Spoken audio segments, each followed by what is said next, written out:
Olá pessoal, boa noite a todos. Vamos então dar início a mais uma noite de estudo, de reflexão, de prece, de vibrações, esperando que essa oportunidade possa sempre nos trazer um bem-estar, o equilíbrio e a harmonia necessária para o nosso dia a dia. Então vamos lá, estamos no livro Fonte Viva, continuamos com o livro Fonte Viva. Lição número 90, número redondinho, que tem como título Varonilmente, que por sinal é uma mensagem maravilhosa de Emmanuel. Nós vamos ver aqui refletindo à medida que formos acompanhando a leitura. Mas segue uma passagem de primeira carta aos Coríntios, capítulo 16, versículo 13, que diz assim: Vigiai, estai firmes na fé, portai-vos varonilmente, sede fortes. Paulo. Então vamos lá que Emmanuel desenvolveu para nós. Vigiai na luta comum, começa Emmanuel falando. Permanecei firmes na fé ante a tempestade. Portai-vos varonilmente em todos os lances difíceis. Então Emmanuel já nos convida a essa fortaleza de ânimo diante das dificuldades, diante dos reveses, diante das situações que nos complicam. Então Emmanuel já está nos estimulando a ficarmos firmes, fortes. Sede fortes na dor, para guardar-lhe a lição de luz. Reveste-se o conselho de Paulo aos Coríntios, ainda hoje, de surpreendente oportunidade. Então, o conselho de Paulo não serviu só para aquela época aos coríntios. E, na verdade, é um ensinamento que varou os séculos e ainda hoje ele é atual. E aí eu destaquei esse parágrafo aqui. Para conquistarmos os valores substanciais da redenção, é imprescindível conservar a fortaleza de ânimo de quem confia no Senhor e em si mesmo. Então eu achei interessante que eu destaquei aqui, confiar no Senhor e em si mesmo.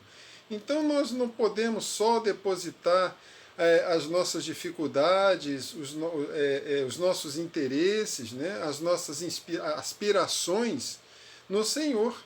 Nós também precisamos confiar em nós, nos nossos talentos, na nossa capacidade de conquistar, de vencer. Então, são duas forças aí conjugadas, que é a fé e a crença no Senhor, que Ele nos ampara, mas também em nós mesmos, nos nossos talentos, na nossa força, na nossa coragem, para podermos seguir em frente. Então, achei isso muito significativo quando Emmanuel colocou isso. Confiai no Senhor e em si mesmo. Segue ele. Não vale a chuva de lágrimas despropositadas ante a falta cometida. É um bom conselho. E aí ele vai desenvolver esse parágrafo nesse seguinte, que eu também marquei para a gente comentar. Arrependermos-nos de qualquer gesto maligno é dever, mas pranteá-lo indefinidamente é roubar tempo ao serviço de retificação.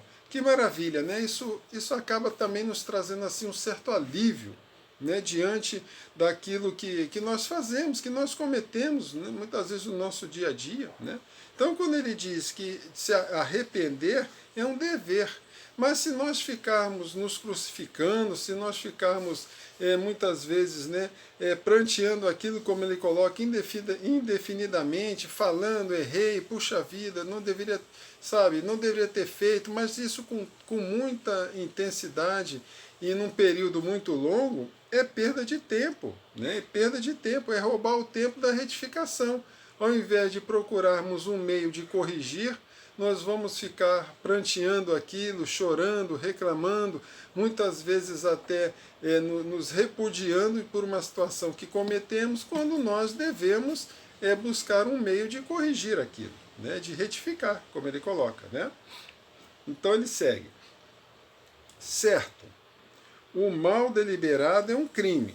Todavia, o erro impensado é ensinamento valioso, sempre que o homem se inclina aos desígnios do Senhor Então, há de se reconhecer que o crime deliberado é errado, né? É um erro, é um erro. Mas é um ensinamento, mas o erro, aí é que eu quero chamar também a atenção, o erro impensado. Então há uma diferença aqui. Há uma diferença entre aquilo que é feito de forma deliberada, o mal praticado de forma deliberada, né, por aqueles que praticam o mal e se comprazem nele, e o erro impensado. Porque muitas vezes nós cometemos erros. Que erros, por exemplo, assim muito comum, às vezes deixamos de fazer alguma coisa no bem, às vezes falamos alguma coisa de uma outra pessoa que não está presente, às vezes fazemos um comentário infeliz. Então isso tudo é um erro, né? Impensado. Mas ele coloca aqui que o homem, que isso acaba também sendo um ensinamento valioso para nós. Que sentido? De sabermos que estamos fazendo a coisa errada.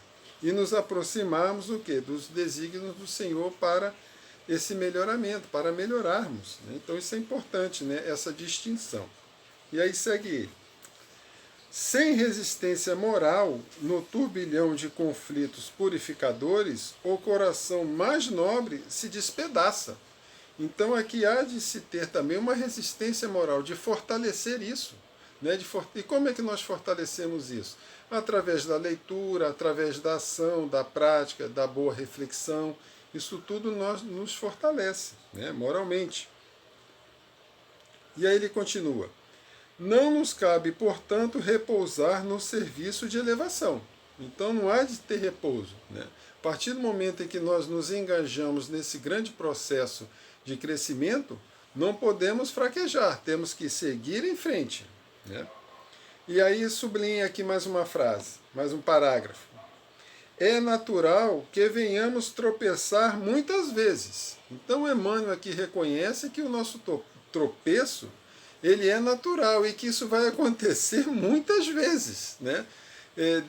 Devido que é a nossa natureza ainda. Né? Paulo tem uma frase assim que eu gosto muito dela, que ele disse de si mesmo, que ele disse assim, o mal que não quero, eu faço. Na verdade a frase é assim, o bem que quero, não faço. O mal que não quero, esse eu faço. Então isso demonstra o quê? As nossas dificuldades mesmo interiores de melhorarmos, né? De fazermos aquele bem que nós gostaríamos, mas não conseguimos.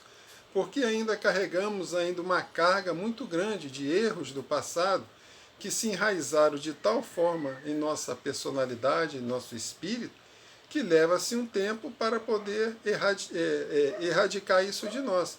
E isso naturalmente leva ao quê? A tropeçar muitas vezes. Né? E aí segue. É compreensível que nos firamos frequentemente nos espinhos da senda. É compreensível. Lastimável, contudo, será a nossa situação toda vez que exigirmos rede macia de consolações indébitas, interrompendo a marcha para o alto. Né? Então isso aqui é importante que a gente entenda, né, que a gente não pode buscar essas consolações indébitas. Se erramos, o erro é fruto, se sofremos, o sofrimento é fruto dos nossos erros. Né? Buscamos consolações, sim, mas nós devemos entender que devemos marchar para o alto. Né? A outra frase de Paulo, mesmo com os joelhos desconjuntados. Né? Segue Emmanuel. E finalizando, o cristão não é aprendiz de repouso falso. O cristão não é aprendiz de repouso falso. Discípulo de um mestre que serviu sem acepção de pessoas até a cruz. Compete-lhe trabalhar na sementeira e na seara do infinito bem, vigiando, ajudando e agindo varonilmente. Que beleza, né? E aqui finalizamos a nossa leitura. Então nós percebemos, diante desse texto, né, desse belíssimo texto de Paulo, que nos traz assim tantas reflexões, o quão é importante esse nosso trabalho de persistência, de podermos agir, de podermos também vigiar, de podermos entender também as nossas fraquezas, as nossas dificuldades, porque isso tudo é importante para o nosso crescimento. né? Erramos, sim, mas vamos retificar, vamos procurar onde nós erramos, vamos consertar e assim seguindo em frente.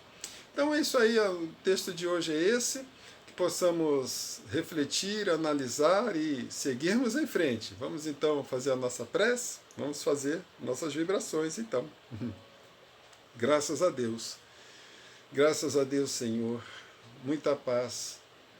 Vamos então finalizando a nossa leitura, os nossos breves comentários, procurando agora, Senhor, no nosso momento de prece, a nossa melhor reflexão.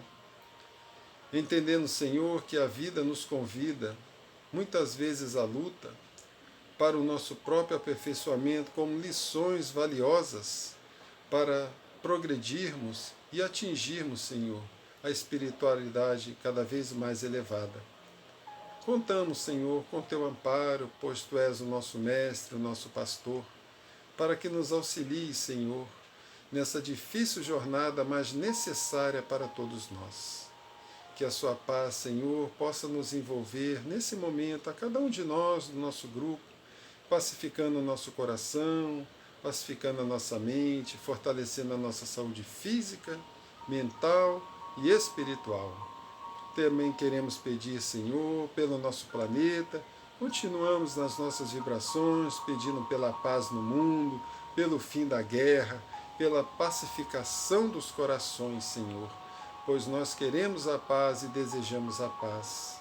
Que seja então, Senhor, em seu nome, em nome dos espíritos benfeitores de nossa casa, Antônio de Aquino, Teresa, também em nome de Paulo e Estevão, e acima de tudo em nome de Deus, que é nosso Pai, damos por finalizado o nosso encontro da noite de hoje. Que assim seja, graças a Deus, muita paz, que assim seja, graças a Deus, muita paz. Então finalizamos, fiquem todos com Deus e até a próxima quarta, se Deus quiser. Tchau, tchau.